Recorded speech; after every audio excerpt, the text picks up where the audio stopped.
It is a little unusual for someone to come to you and say, I want a black house. It's usually me trying to direct the client to go for that colour scheme. I like to use textures instead of colours to articulate the building. The whole house was bigger before we selected the cladding, and I've just readjusted it down to suit exact panel sizes so that we can minimise our cuts, minimise wastage, but more importantly, so everything just lines up. There's a lot of 890 by 1790 sheets around the whole house.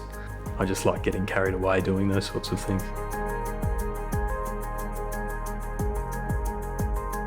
Sean and Vanessa wanted a house that would fit 3 generations plus 2 businesses.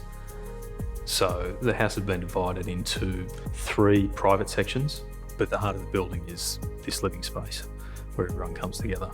So the kids have one wing, Vanessa's mum has another wing, and Sean and Vanessa live up the end of the main living space.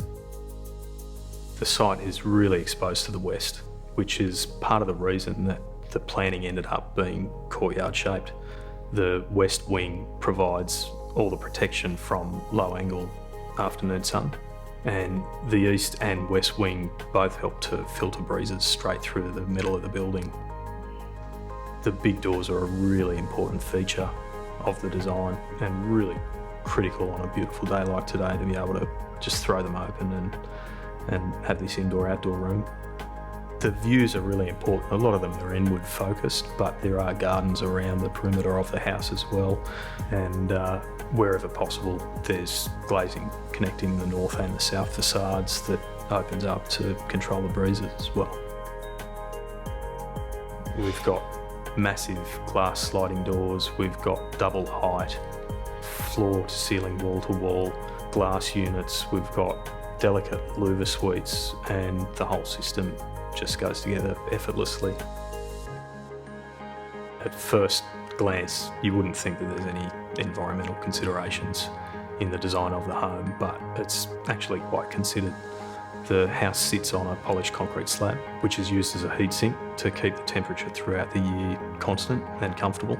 And all of the glazing facing north is protected by really deep eaves that make sure that the glass and the slab are in shade in the middle of summer, but in winter the slab's just bathed in sunlight and heats up through the day and then re-radiates back out at night.